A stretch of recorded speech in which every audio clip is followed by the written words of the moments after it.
it up, give it up, give it up, give it up. Energy. Fresh energy. I say flesh energy, renewed vim, renewed vigor. We are back. This week, don't go anywhere. Once you have life. Listen, they might promise you whoever, but all the action is right here on 3FM 92.7. A reminder also, we're celebrating what it means to be truly Pan-African all throughout the month of September as we count down to the very epic 3FM. Festival of the year. 3FM Afro Connect happening on the 22nd of September at the Kwame Nkrumah Memorial Park, and I'm very excited to celebrate Kwame Nkrumah. We don't celebrate him nearly enough. Trust me, for what he has done for Ghana and for the continent in its entirety. Kwame Nkrumah gives us a sense of pride. He says the African can manage his or her own affairs. Do we still believe? We have faith. Do we still believe? We have faith. Oh, the black man is capable of managing his own affairs. Is the black man capable of cooking jollof? The black man is capable of cooking jollof. The jollof wars, of course, will be on come the 22nd of September. You know, Ghana won last year. We have when you ask the black man to cook jollof, he either eats the jollof, he finishes the jollof before it's done cooking. Why? Or he allows it to burn. Or he puts too much salt, or he doesn't put at all. No.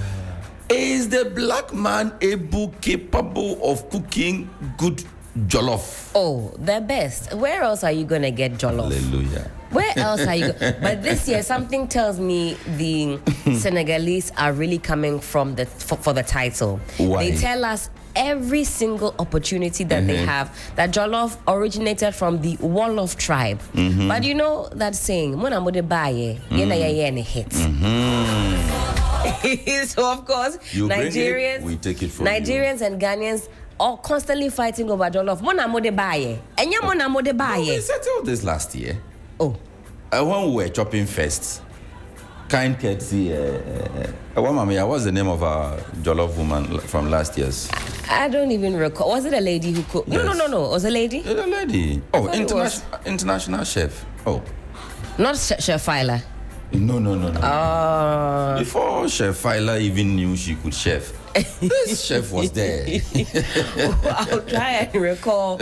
I recall the name, but this year it's one to certainly watch. We'll be telling you more about what to expect from this year's Afro Connect as this show progresses. But of course, we do have the papers in front of us, and we'll be running through the front pages, also getting into some of the details. Oh, well. The Republic Press has this on the front page. And you can also check out some more on this theme on 3news.com. We've got the latest in sports, politics, entertainment, business, opinion pieces, you name it. Okay, let's get to the Republic Press. Let me take my time. Republic Press. Feel free. Republic Press. Republic. Say after me. Successful. Ken Bawumia camps clash as delegates struggle to find X. Sixtus, have you seen this now very famous equation making the rounds on the internet and beyond? So find X. Find X. We've all been doing some mathematical equations. And if you go... If Mahama... Oh. So if Mahama in 2016 lost by 1 million votes. And you in 2024 lost by 1.5 million votes. Calculate then. Something. Yeah. If Mahama lost by 1 million votes and came back in 8 years' time to win. Yes. And you lost by 1.5 million.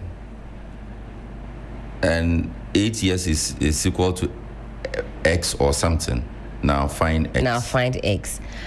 At the end of the day, the equation gave a figure of 13.6 years. That was the response after the calculations were done. 13.6. That's what X came up to. So that means the party will be in opposition for 3 consecutive terms plus some years. Yes. So 4 terms. Something like that. And he will be in power for 4 terms. According to this mathematical equation.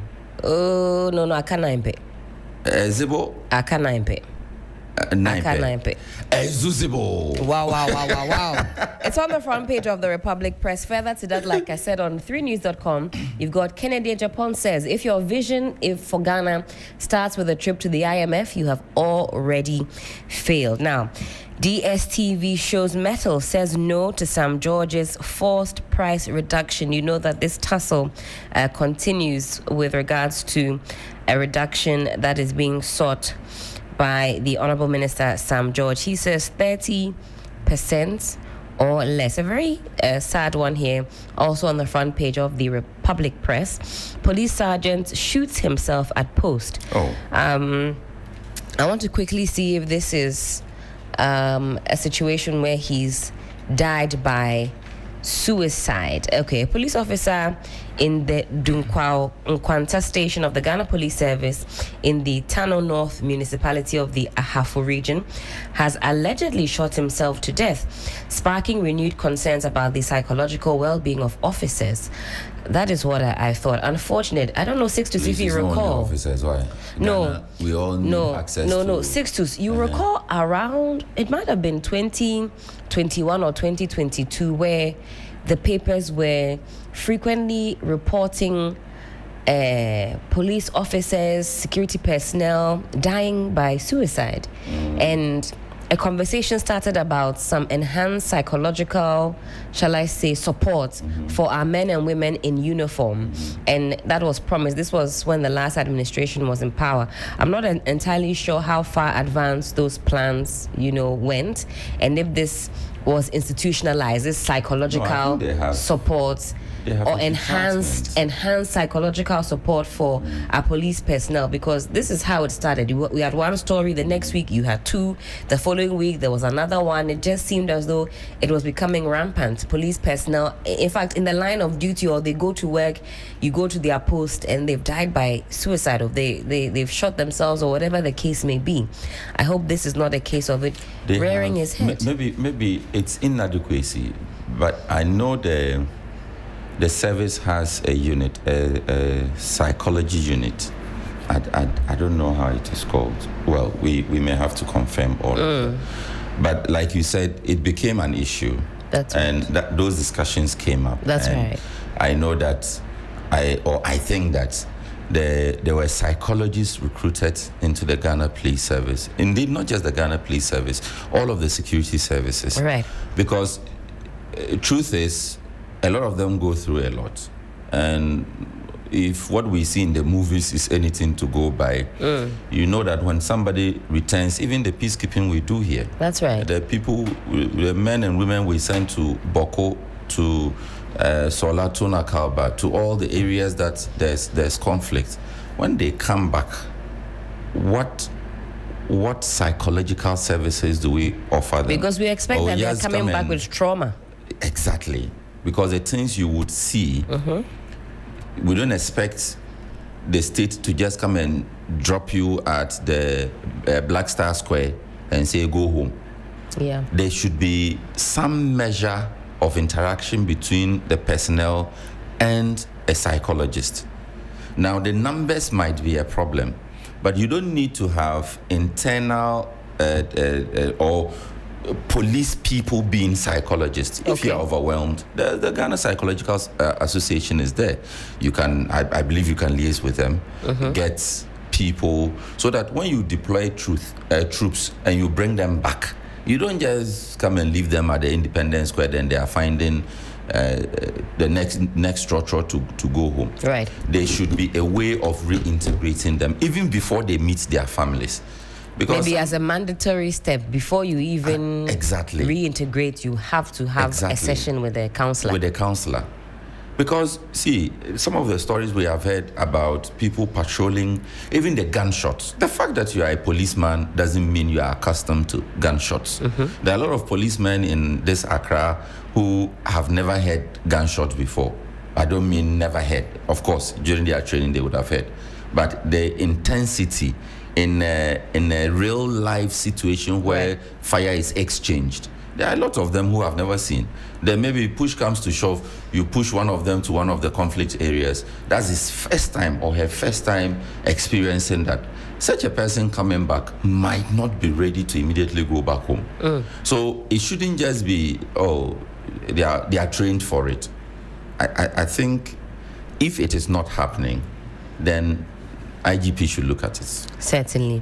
All right. Also, sticking with the front page of the Republic Press, 14 arrested for malpractices in ongoing WASI. Professor Ali Duseidu wins NDC parliamentary primaries in Tamale Central. A lot of you were unaware that it happened over the weekend. It seemed on Saturday to have gone relatively smoothly. And those who are aware say we are losing all our resource persons. Oh, I mean, do we not want them in these positions? No, we want them to remain political scientists. Okay. We'll talk about that. That's a topic all on its own, and I think we'll have some fun dissecting that one. The New Independent newspaper.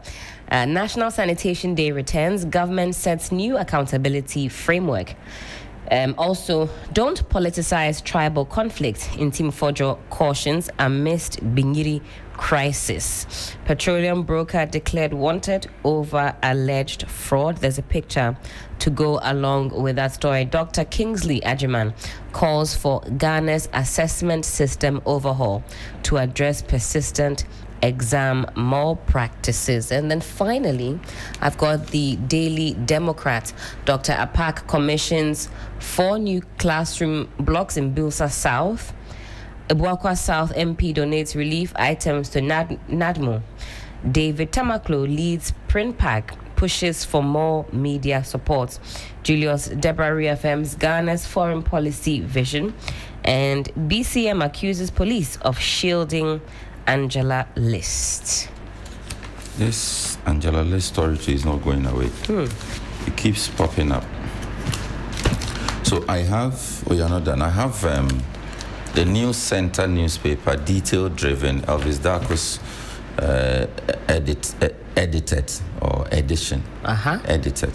So it says on the front page, ownership change sealed, EMP completes takeover of Azuma and Upper West, paving way for revival of Black Volta and Sankofa project. Remember this EMP and Azuma fight? That's right. Yeah.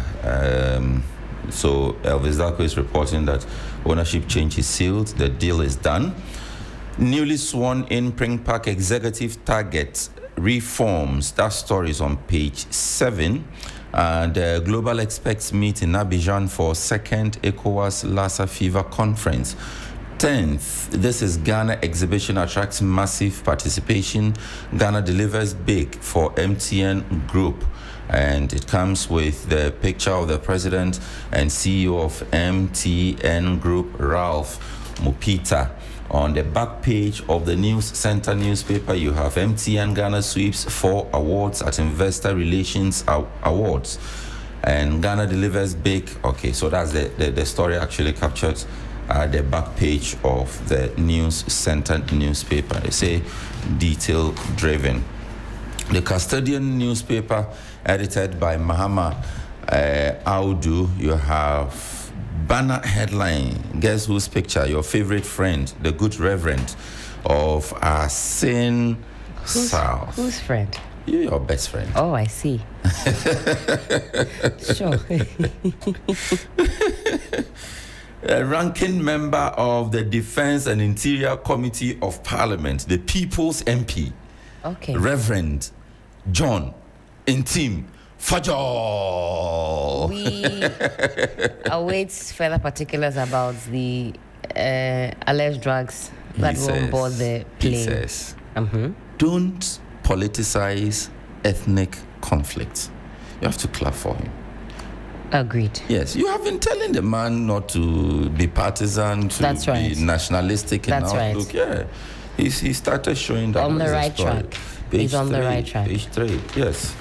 So our favorite MP, a story says, ranking member on the Defense and Interior Committee of Parliament, Reverend John Intim Fojo, has urged political leaders to refrain from politicizing ethnic conflicts, warning that such actions only deepen divisions and worsen insecurity in the country. You need to clap for him. Now we are thinking about Ghana. Agreed. Let me look for a quote. Quotes. Let's say no to politicizing tribal conflicts. Let's all pray for calm in Benyiri and Boko. Reverend Fojo posted on X last Thursday.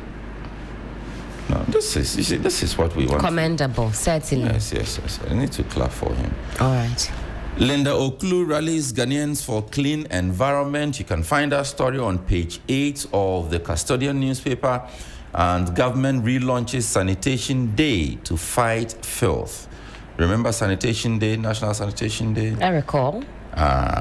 Mahama 1 started it. It was scrapped off by Akufo-Addo 1. Yes. And I think reshaped or brought back in a different way. What was the name of that one? So we are hearing that the government has relaunched. They've gone back to their old policy. Ghana blacklisted from US aid program amid diplomatic row. Ghana blacklisted. I see. I have to look for that story. We've been blacklisted. Okay, actually, right on the back page. Government of the United States has suspended financial assistance to Ghana under the Millennium Challenge Cooperation Program, citing concerns over the country's debt obligations and ongoing restructuring efforts. Current diplomatic tensions between Washington and Accra have also been cited for Ghana's predicament. According to the recently released MCC Candidate Country Report for fiscal year 2026, the Trump administration has named Ghana ineligible to receive assistance due to its default status under Section 7012, debt restriction of the FY 2025 State and Foreign Operations Appropriations Act. The restriction remains in place pending the finalization of a debt restructuring agreement. This development followed heightened diplomatic tensions between Accra and Washington. U.S. Senator James E. Rich, a senior Republican on the Senate Foreign Relations Committee, publicly criticized Ghana for prioritizing debt repayments to China while allegedly neglecting financial obligations to U.S. companies and taxpayers. There's a direct quote: "The United States cannot continue to provide financial support to countries that prioritize repayments to Beijing over obligations to American interests." That's a direct quote. Ghana's Foreign Minister Samuel Okudzeto-Ablakwa issued a strong response, calling the senator's comments offensive and condescending. This is very rich, coming from someone who refuses to advocate for reparations from the United States for its despicable role in the transatlantic slave trade. "You will not be allowed to dictate to a sovereign country how it conducts its foreign policy," Mr. Ablakwa said. The exchange has sparked debate over the tone and implications of Ghana's foreign policy posture, particularly at a time when the country is navigating a delicate balance between major global powers and seeking to restructure its mounting external debt. So the suspension of MCC aid is expected to have significant implications for Ghana's development agenda, especially as the country grapples with ongoing economic challenges and fiscal constraints. This is an issue that we definitely would be getting into. A bit of a mouthful. Let's go on a quick break. We have a tilapia moment of the day, a tilapia moment, aka tilapia moment of the day. Soak it in on our Facebook page. We go on a quick break. When we come back, there's a lot more right here on Sunrise.